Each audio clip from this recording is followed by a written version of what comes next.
everyone! So today we're taking a look at the Hammond collection Dilophosaurus and Hypsilophodon. So I actually got this Hypsilophodon for my birthday. Don't worry, I did not just keep it in its box the whole time. I just put it back in its box. I can just take it out pretty easily. And the Dilophosaurus, which I just got today. So we're going to take a look at the Hypsilophodon first, and then we'll move on to the Dilophosaurus. Starting off with the Hypsilophodon, he's a very mid figure in all honesty. I mean, he's decent, but he just has no reason to exist. I mean, for one, looking at the box, it's literally just like a slightly edited version of the Dilophosaurus packaging, which is just so odd to me. And I mean, like, the colors on it are kind of bland. I do think we have a lot of generic green dinosaurs already. We don't need more. Although I do admit the color scheme of the dark, green with the neon green does look really nice. I do wish he had some paint going down to the end of the tail. You can kind of see they started doing that with the lower jaw, and it kind of goes into the neck, but they don't really continue it downward. So I would have liked it if they could have continued that weird, kind of dark brown green color scheme to the end of the tail. I also like how they actually included painted nails on his hands, which I think should just be on every Hammond collection figure, the smaller ones, but nope, they don't do it a lot. Actually, the new Megalodon doesn't even have painted claws, which is stupid to me. Anywho, they did not paint the dew claw as expected. They never do. I also would have liked it if they could have included some neon green on his legs, perhaps. I feel like the legs just look very bland. The only paint they have is the claws. I mean, it's a decent figure, I guess. I mean, he'd be good for, setups, if you don't have a flock of them. But again, the Dilophosaurus is just so much better, and the color scheme is better, too. So why would you buy this? I mean, the only reason I got this was for my birthday. I mean, I probably wouldn't have purchased this with my own money, in all honesty. I do appreciate how its arms are 3 segments, as opposed to some of the other smaller figures. There are only 2 segments, like the Dilophosaurus. I do think he gets some good articulation on that. He has some nice red highlights on his face that look really cool to me. His teeth and gums are also painted really well. He sadly suffers the same issues the Dilophosaurus. He has a swappable jaw piece as opposed to an actual articulated mouth. Here's how he looks with his mouth closed. Again, it can't be that hard to make an articulated mouth. They've done it before. It can't be that hard. So I just think this is a bit stupid to me. They heard the backlash on the Dilophosaurus, so they just continued doing it. Why? Why? Again, I know it's supposed to be a novel dinosaur, but again, it's a very obscure species in the novel. It is mentioned once or twice in the book, from what I recall. So it's just a very odd species to include.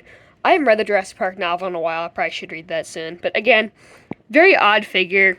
But I will admit, other than that, though, it's decent, I guess. I mean, if I had never heard of the Hammond collection, but I knew Jurassic Park really well, I would have never guessed what species this is, or if it had anything to do with Jurassic Park. I would have never guessed it, other than the Jurassic Park stamp on its foot. Other than that, though, I would have had no clue.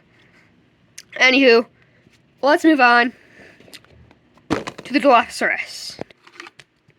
You may notice with the Hypsilophodon, I put it back in this little plastic shell thing, along with his lower jaw.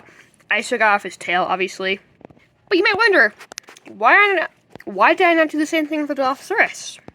Well, it's because you unfortunately cannot remove the tail on this.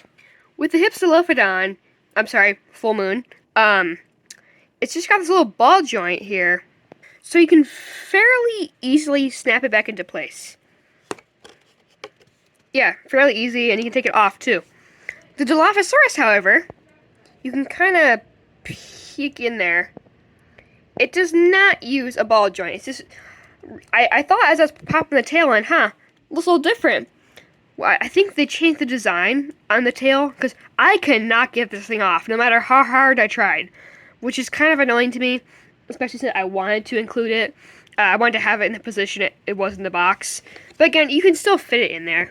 You just kind of have to bend his little tail and squish his legs into place. But again, he does fit still, just a little awkwardly. Okay, the first thing I want to talk about is this frill piece. This thing is gorgeous looking. The amount of colors and detail put into this is just amazing to me. It does not have anything printed on the back, but again, it's fine. Who's going to be complaining about the Dilophosaurus' backside? Not me. It does look really nice, though, and I think they did a good job painting this. And again, this is just Mattel at its finest here. Also included is a piece for its frill tucked in. I wish they'd include this with the main line, Dilophosaurus, because it's always so annoying to me. Either doesn't have any frills, or they're, like, really weirdly, like, attached to the side of the figure. That just looks really weird to me. Anywho, as for the Dilophosaurus itself, it is very nice. I think they did a good job with the color scheme matching into the movie. I think the green and the brown look really nice on it. There isn't really much that could improve with the color scheme in all honesty. No painted dew claw! No painted dew claw! They never paint the dew claw! The crests are brightly colored. That's pretty good. I thought it was odd, the claws, yeah, they painted on the scales, which I thought was kind of weird. Yeah, I don't know if you can see it a little bit there. You can kind of see, yeah, I don't know if you can see it, but I thought it was kind of weird. Again, they're not perfect, but again, this is a very solid figure. As opposed to the sculpt, however, I noticed the leg joints, especially these ones here, were very wobbly and quite loose right out of the box. Like, I don't know if you see this. Very loose. So if you guys have this issue, it's not just you. Which I thought was kind of weird. I'm like, the Hypsilophodon has the same joint that is actually kind of stiff. So I don't know. I don't know if that's just my copy or something. But again, whatever. And again, I do wish it did have a separate joint for the hand, just so it's not always pronated. Teeth painted really nicely, as well as the gums. The rubber tail does not feel cheap and actually feels really good quality, and it bends really nicely on this one, I gotta say. So yeah, however, there's one glaring issue with this figure that I have to talk about. Yeah, this head sculpt looks like garbage to me. Why is it? It just looks like actually, yeah, look at that.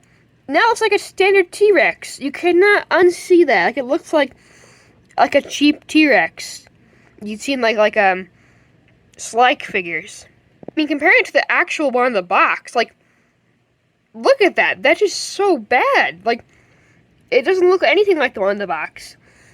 I mean, it is a great figure. Don't get me wrong. It's perfect, but everything, it was perfect, down to the last detail, except the head. I mean, that's the only thing that could improve, other than the dew claw and the joints being a little loose, which aren't that big of an issue to me. It's the head sculpt. The head sculpt just does not look good at all. So, I'd rate this figure about an 8 out of 10, I'd say. It's still a good figure. It's just the head sculpt that really gets it for me. What gets it for me? What did I just say?